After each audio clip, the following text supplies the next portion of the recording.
Voting has ended. The very last person here at St. Peter's Society Odoko just finished casting her ballot, and now voting has officially come to an end. EC officials are about to break the seal of the ballot box for sorting to be done and counting afterwards. The voting booth where voters would have gone in for some privacy to make their decision has been dismantled by EC officials now as they prepare towards sorting the ballot and the subsequent counting of it. As I speak to you right now, there are in excess of about a little over close to 100 police officers, or possibly even more, some of them fully armed to the teeth. Some of them with their helmets, some with a shield. We've seen also some officers lining up here in a formation-styled kind of position. We've seen formed police unit officials also make their way in here. Rapid Response Force unit of the police also earlier joined their colleagues here. I've seen a couple of senior police commanders also here inside the perimeter of the St. Peter's Society Methodist Church. Now, Vivian, after all what ensued here, there's a strong or a heavy barricade protection at the entrance, fortified by the presence of some security officials who are still stationed outside. Now, we are being told that no official without the relevant or the necessary accreditation will be given access to where the counting will be taking place. Now, journalists have also been barred from making their way inside the inner perimeter.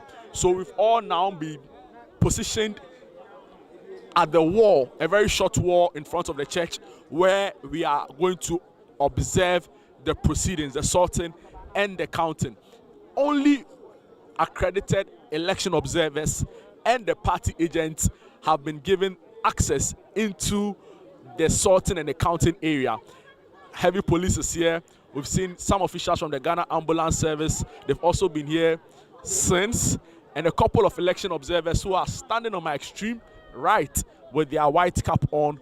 And they've also been monitoring the process. But very shortly, sorting will take place. Earlier in the day, I engaged Mr. Fred Tete, who's an official with the EC, and I posed the question to him about the possibility of extending the voting hour here, considering the violence that broke out.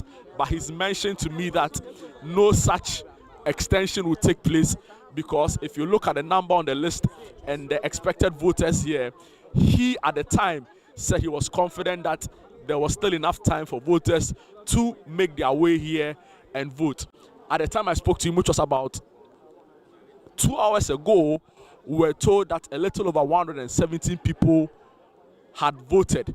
But from that time up until now, the number might have gone significantly higher, considering the fact that I've seen quite a number of people walking after to vote. Mind you, the total of expected voters here is 464. 2 hours ago, 170 of them had voted. I'm not sure what the exact number is now, but as I speak to you, Vivian, sorting is currently ongoing. The presiding officer is seen sorting the ballots, after which counting will be done. Records will be taken, and all will move, or the officers, the EC officials, will move to the Greater Accra Regional Office, where the collation for the remaining 19 polling stations will be collated. Then a winner declared. So that is the state of affairs now as I speak to you at the St. Peter's Society Methodist Church in Odoko. It's been relatively calm now. It's been more peaceful now, considering all that has happened earlier in the day. And like I said earlier on, sorting is ongoing. Counting will begin shortly. Then we will know who would have emerged victorious at this location and in some other centers where voting took place today in the Ablekuma North constituency. Vivian. Oh, this was, to say, the hot spot for the day, this particular place you are. The people who are there now doing their job, whether they are journalists, whether they are EC officials, etc., How are they feeling? I mean, we see videos or pictures of police all over the place, making sure that the place is safe and all that. But do they really feel safe in doing their work, whichever way you find yourself? Vivian, could you kindly come again with your question? I was asking the people over there, whether it's the EC officials, whether it's the journalists and others who are there, even residents who have come to see the voting take place, I mean the counting take place, whether they feel safe because of what we experienced earlier in the day and the place being a hotspot now. I spoke to some colleague journalists who've also been here with me covering the happenings in real time.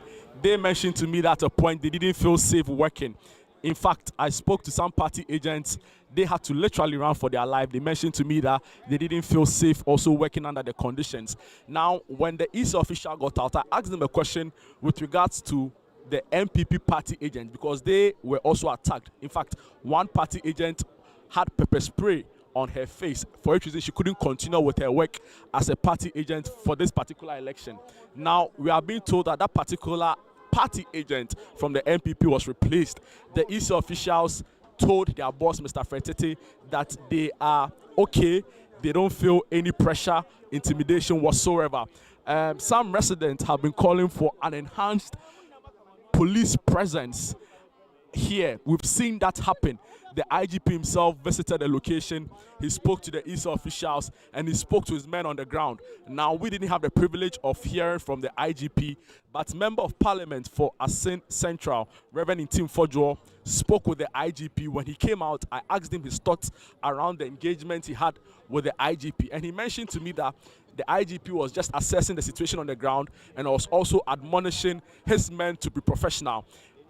Tim Fojo, as you all know, is ranking member for the Security and Defense Committee of Parliament. He mentioned that after the election, the minority will definitely assess the situation here and come up with a comprehensive report on the way forward. But if you're asking whether onlookers here feel safe, I would say that the police presence here is quite significant. It's unlike we've seen at other voting centers, and it's definitely unlike we saw in the morning when we got here. North